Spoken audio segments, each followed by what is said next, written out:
मानव रिश्तों की कहानी किसी एक युग, एक समाज या सिर्फ आज की डेटिंग संस्कृति की कहानी नहीं है। यह कहानी बहुत गहरी है, इतनी गहरी कि इसकी जड़ें करोड़ों वर्षों पुराने जीव जगत में छिपी हैं। जब हम प्रेम, आकर्षण, ईर्ष्या, प्रतिबद्धता, धोखा, मातृत्व, पितृत्व, लैंगिक पहचान और यौन व्यवहार जैसी चीजों को सिर्फ आधुनिक समाज की उपज मानते हैं, तब हम उस विशाल जैविक और विकासवादी यात्रा को भूल जाते हैं जिसने इन सबको आकार दिया। यही वह दृष्टि है जिसे यह किताब सामने रखती है। सेक्स और प्रजनन केवल इंसानों की निजी या सामाजिक बात नहीं है, बल्कि जीवन के विकास की सबसे शक्तिशाली ताकतों में से एक है। करोड़ों वर्षों से यही शक्ति शरीरों को बदलती रही, व्यवहारों को डालती रही और अंततः ऐसे रिश्तों की नींव बनती रही जिन्हें हम आज प्यार, शादी, परिवार और साझेदारी के रूप में जानते हैं। कहानी की शुरुआत बहुत पहले उस समय से होती है जब जीवन अभी बहुत सरल था। प्रारंभिक जीवों के लिए प्रजनन का अर्थ था बस अपने जैसे और जीव पैदा कर देना। वहां न आकर्षण था, न प्रेम, न लिंग की जटिल भूमिका। लेकिन जैसे जैसे जीवन जटिल होता गया, वैसे वैसे प्रजनन भी अधिक जटिल होता गया। दो जीवों के बीच आनुवंशिक पदार्थ का मिलना नएपन का स्रोत बन गया। यह नया संयोजन केवल संतानों की संख्या बढ़ाने के लिए नहीं था, यह जीवन को बदलने का एक उपकरण था। जिन प्रजातियों ने यौन प्रजनन अपनाया, उनमें विविधता बढ़ी। विविधता का अर्थ था बदलते वातावरण में बचने की बेहतर संभावना। इस प्रकार सेक्स एक जैविक लाभ बन गया, भले ही इसके साथ ऊर्जा की अधिक लागत, समय की बर्बादी और संघर्ष की संभावना भी जुड़ गई। यहां से एक बड़ा प्रश्न पैदा हुआ, यदि प्रजनन इतना महंगा है तो प्रकृति ने यौन प्रजनन को चुना ही क्यों? इसका उत्तर विकासवादी गणना में छिपा है। अलैंगिक प्रजनन तेज हो सकता है, लेकिन उसमें नए आनुवंशिक संयोजन कम होते हैं। यौन प्रजनन धीमा और जटिल है, पर इससे नई संभावनाएं पैदा होती हैं। जैसे जैसे पर्यावरण बदलता है, बीमारियां आती हैं, शिकारी विकसित होते हैं और संसाधन बदलते हैं, वैसे वैसे विविधता जीवन की ढाल बन जाती है। यही कारण है कि सेक्स केवल सुख या संतान की प्रक्रिया नहीं रहा, वह जीवन की रणनीति बन गया। फिर कहानी आगे बढ़ती है और जीव जगत में नर और मादा जैसी भूमिकाएं उभरती हैं। लेकिन यहां भी प्रकृति कोई एक रूप, सख्त नियम नहीं बनाती। कई प्रजातियों में एक ही जीव जीवन के अलग अलग चरणों में लिंग बदलता है। कहीं नर अधिक रंगीन होते हैं, कहीं मादा प्रमुख होती है। कहीं सहवास के बाद नर गायब हो जाता है, कहीं मादा लंबे समय तक देखभाल करती है और कहीं दोनों मिलकर संतानों की रक्षा करते हैं। इससे यह समझ आती है कि पुरुष और महिला के जैविक व्यवहारों को किसी एक सरल सांचे में नहीं रखा जा सकता। प्रकृति बार बार प्रयोग करती है, वह अलग अलग परिस्थितियों में अलग अलग प्रणालियां आजमाती है। इसलिए लिंग, संभोग और प्रजनन का संबंध हमेशा जटिल, लचीला और संदर्भ निर्भर रहा है। यहीं से यौन चयन की कहानी शुरू होती है। सामान्य प्राकृतिक चयन कहता है कि जो जीव बेहतर जीवित रहता है वही आगे बढ़ता है, लेकिन यौन चयन कुछ और कहता है। कभी कभी वही जीव आगे बढ़ता है जिसे साथी चुनता है। सुंदरता, ताकत, प्रदर्शन, व्यवहार, धैर्य, संसाधन और भरोसे के संकेत, इन सब का प्रजनन में महत्व हो सकता है। कई प्रजातियों में मादा चुनती है, नर प्रतिस्पर्धा करता है। कहीं नर मादा के लिए नाचता है, गीत गाता है या रंग दिखाता है। कहीं नर एक दूसरे से लड़ते हैं। इस प्रतियोगिता ने शरीरों में भी परिवर्तन किए, व्यवहारों में भी और सामाजिक ढांचों में भी। इस बिंदु पर इंसान की कहानी बहुत दिलचस्प हो जाती है। मनुष्य ऐसा प्राणी है जो न तो सिर्फ जैविक नियमों से चलता है, न ही सिर्फ सामाजिक नियमों से। हमारे भीतर पशु भी है और संस्कृति भी। हम आकर्षण को महसूस करते हैं, पर उसे अर्थ भी देते हैं। हम इच्छा को अनुभव करते हैं, पर उसे नैतिकता, धर्म, कानून और पहचान के ढांचे में रखते हैं। यही इंसानी रिश्तों की सबसे बड़ी विशेषता है। हम केवल प्रजनन नहीं करते, हम अर्थ बनाते हैं। हम सिर्फ साथ नहीं चुनते, हम कहानी चुनते हैं। और इसी कारण मानव यौन व्यवहार को समझने के लिए विकासवादी इतिहास को समझना जरूरी हो जाता है। किताब इस बात पर जोर देती है कि मनुष्य के भीतर जो प्रतिस्पर्धा, ईर्ष्या, वफादारी, आकर्षण और रिश्ते निभाने की क्षमता है, वह अचानक पैदा नहीं हुई। यह लाखों वर्षों के चयन का परिणाम है। जब मानव पूर्वज छोटे समूहों में रहते थे, तब स्थिर साझेदारी और सहयोग का महत्व बहुत अधिक था। संतान का पालन केवल जन्म देना नहीं था, उसे लंबे समय तक सुरक्षा, भोजन और सीख देने की जरूरत थी। मानव बच्चे बहुत असहाय होते हैं, वे लंबे समय तक निर्भर रहते हैं। इसका अर्थ यह हुआ कि मातृत्व के साथ साथ किसी न किसी रूप में पितृत्व, सामाजिक सहयोग और समूह आधारित देखभाल भी विकसित हुई। मानव संबंध केवल मेटिंग स्ट्रैटेजी नहीं रहे, वे सर्वाइवल स्ट्रैटेजी बन गए। इसी कारण इंसानों में एक अनोखी बात दिखती है, हम जैविक रूप से भी जुड़ने के लिए बने हैं और भावनात्मक रूप से भी। प्रेम, लगाव और विश्वास जैसी चीजें केवल कविताओं की भाषा नहीं है, ये सामाजिक जीवित रहने के उपकरण हैं।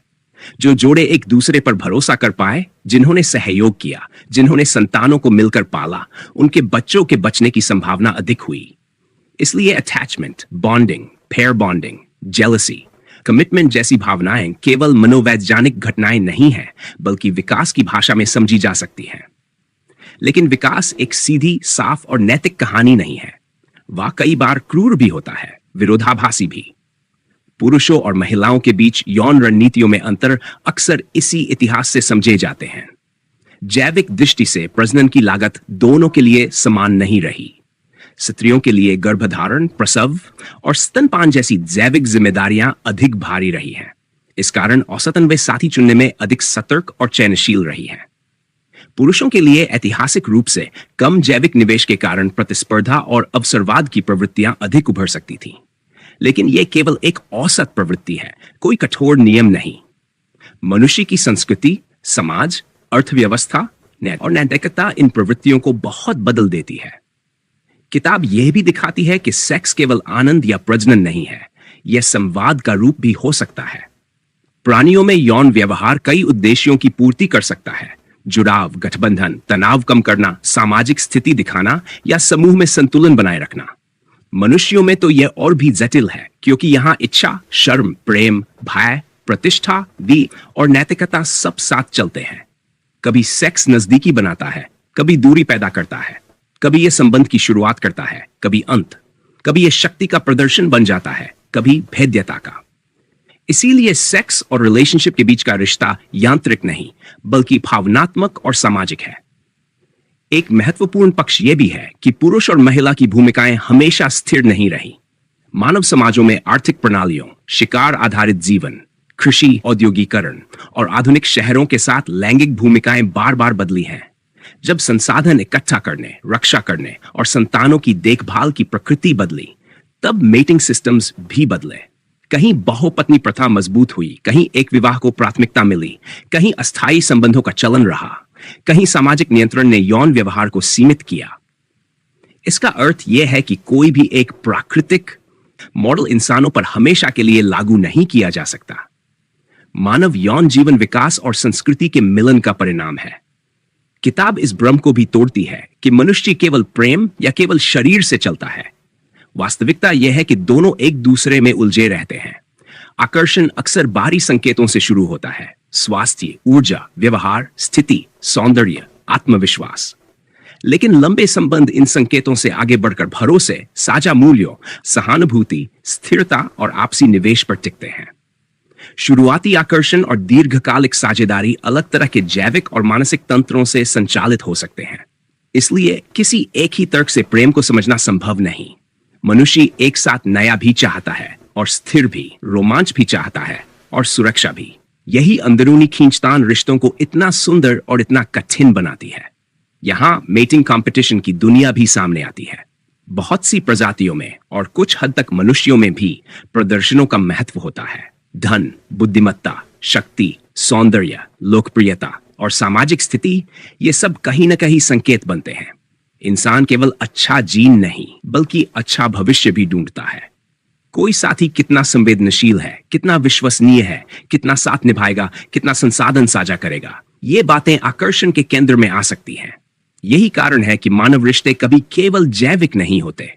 उनमें अर्थव्यवस्था, भावनात्मक सुरक्षा और सामाजिक प्रतिष्ठा सब शामिल हैं। लेकिन विकासवादी कहानी का एक कठोर पहलू भी है, धोखा, बेवफाई, छल और यौन संघर्ष। प्रकृति में ईमानदारी कोई हमेशा की नैतिक खूबी नहीं होती। कई बार वह एक रणनीति बन जाती है। कुछ जीव आकर्षित करने के लिए धोखे का सहारा लेते हैं, कुछ संगति बनाए रखने के लिए वफादारी का प्रदर्शन करते हैं और कुछ परिस्थिति के अनुसार व्यवहार बदल देते हैं। इंसानों में भी यौन ईर्ष्या, संदेह और बिट्रेयल का दर्द इसी गहरे इतिहास से जुड़ा हो सकता है। जब रिश्ता सिर्फ भावनात्मक नहीं बल्कि प्रजनन और संसाधन से भी जुड़ा हो, तब धोखे की कीमत बहुत बढ़ जाती है। इसलिए जेलसी को केवल कमजोरी कहकर खारिज नहीं किया जा सकता। यह एक सुरक्षा तंत्र की तरह भी देखा जा सकता है। हाँ, यह तंत्र कई बार जहरीला भी हो सकता है, लेकिन इसके पीछे विकासवादी तर्क मौजूद हो सकता है। किताब यह समझाने की कोशिश करती है कि आधुनिक संसार ने हमारे पुराने विकासवादी दिमाग को पूरी तरह अपडेट नहीं किया है। हमारे भीतर आज भी पुरानी प्रवृत्तियां काम करती हैं जो हजारों पीढ़ियों पहले काम करती थी। लेकिन आज हम ऐसे समाज में रहते हैं जहां जन्म नियंत्रण है, शिक्षा है, सोशल मीडिया है, डेटिंग एप्स हैं, आर्थिक स्वतंत्रता है और लैंगिक समानता की नई अवधारणाएं हैं। नतीजा यह कि हमारे पुराने जैविक इंपल्सेस और नई सामाजिक वास्तविकताएं आपस में टकराती हैं। इसी टकराव से कई आधुनिक समस्याएं पैदा होती हैं। रिश्तों में अनिश्चितता, अत्यधिक विकल्प, तुलना की संस्कृति और भावनात्मक अस्थिरता। पहले साथी सीमित थे, आज विकल्पों की भरमार है। पहले सामाजिक निगरानी अधिक थी, आज निजी स्वतंत्रता अधिक है। पहले संबंध अधिक टिकाऊ समुदायों में थे, आज वे एकाकी जीवन और तेज गति वाली दुनिया में बने हैं। इस किताब की एक बड़ी सीख यह है कि अगर हम आधुनिक रिश्तों को समझना चाहते हैं तो हमें उन्हें केवल नैतिक उपदेशों से नहीं बल्कि विकासवादी इतिहास से भी देखना होगा। इसका अर्थ यह नहीं कि जैविकी सब कुछ तय करती है, ऐसा क्या गलत होगा। संस्कृति, शिक्षा, कानून और व्यक्तिगत चुनाव बहुत कुछ बदलते हैं, लेकिन इसका यह भी अर्थ है कि हम मनुष्य को प्रकृति से अलग शुद्ध सामाजिक निर्माण की तरह नहीं समझ सकते। हमारे भीतर शरीर बोलता है, मस्तिष्क बोलता है, इतिहास बोलता है और समाज भी बोलता है। संबंध इन सभी आवाजों का परिणाम है। मानव पुरुष और महिला के बीच के संबंधों को यह दृष्टि और भी गहरा बना देती है। स्त्री पुरुष संबंध केवल रोमांस नहीं, नेगोशिएशन भी है। केवल लव नहीं, अलायंस भी है। केवल बायोलॉजी नहीं, एथिक्स भी है। हर रिश्ता किसी न किसी स्तर पर निवेश, जोखिम और आशा का मिश्रण होता है। व्यक्ति साथी में सुरक्षा खोजता है, समझ खोजता है, आकर्षण खोजता है और भविष्य खोजता है। इसलिए जब कोई रिश्ता बनता है तो वह सिर्फ दो व्यक्तियों का नहीं, दो इतिहासों का, दो अपेक्षाओं का और कई बार दो विकासवादी रणनीतियों का मिलन होता है। यह भी समझना चाहिए कि यौन व्यवहार को किसी एक आदर्श में बंद नहीं किया जा सकता। प्रकृति में विविधता बहुत है और मनुष्य में तो और भी अधिक। कुछ लोगों के लिए संबंध भावनात्मक केंद्र में होता है, कुछ के लिए बौद्धिक, कुछ के लिए शारीरिक, कुछ के लिए सामाजिक। कुछ लोग स्थायी बंधन में बेहतर रहते हैं, कुछ अधिक लचीले ढांचों में। कुछ में जेलसी प्रबल होती है, कुछ में कम। कुछ लोगों में पार्टनर चॉइस बहुत चयनशील होती है, कुछ में नहीं। ये सब भिन्नताएं मनुष्य की जटिलता का हिस्सा है, दोष नहीं। किताब के पूरे प्रवाह में एक महत्वपूर्ण विचार बार बार उभरता है। सेक्स एक निजी क्रिया लग सकती है, लेकिन उसके पीछे लाखों वर्षों की कहानी होती है। हमारे शरीर, हमारी इच्छाएं, हमारी भावनाएं, हमारी पसंद नापसंद सब किसी गहरे पूर्वज इतिहास की छाया लिए हुए हैं। यही कारण है कि रिश्ते कभी इतने सहज नहीं होते। उनमें कई परतें होती हैं। आकर्षण की परत, आत्म सुरक्षा की परत, सामाजिक प्रतिष्ठा की परत, प्रजनन की परत और प्रेम की परत। जब ये परतें एक दिशा में हो, संबंध बहुत मजबूत हो सकता है। जब वे अलग अलग दिशाओं में खिंचे तो तनाव पैदा होता है। आखिर में इस किताब की सबसे बड़ी सीख यह नहीं कि पुरुष ऐसे हैं या महिलाएं वैसे हैं। उसकी सबसे बड़ी सीख यह है कि मनुष्य एक विकासवादी, सामाजिक और भावनात्मक जीव है। सेक्स ने हमें बनाया, लेकिन केवल सेक्स ने नहीं। रिश्तों ने हमें बनाया, लेकिन केवल रिश्तों ने नहीं। इतिहास, जीव विज्ञान, संस्कृति और चेतना, इन चारों की संयुक्त यात्रा ने आज के आधुनिक संबंधों को जन्म दिया है। अगर हम इस यात्रा को समझ लें तो हम रिश्तों को अधिक गहराई से समझ सकते हैं, कम निर्णयात्मक बन सकते हैं और यह देख सकते हैं कि हमारे प्रेम, हमारी उलझनें, हमारी अपेक्षाएं और हमारी कमजोरियां किसी एक व्यक्ति की व्यक्तिगत समस्या नहीं, बल्कि मानव इतिहास की साझा कहानी है। और यही इस तरह की किताब का असली आकर्षण है। यह हमें हमारे निजी जीवन की घटनाओं को एक विशाल विकासवादी परिदृश्य में रखकर देखने की ताकत देती है। अचानक प्रेम केवल भावना नहीं रह जाता, वह जीवित रहने की रणनीति भी बन जाता है। ईर्ष्या केवल असुरक्षा नहीं रह जाती, वह संरक्षण का संकेत भी बन सकती है। प्रतिबद्धता केवल सामाजिक अनुबंध नहीं रह जाती, वह संतानों और सहयोग का आधार बन जाती है।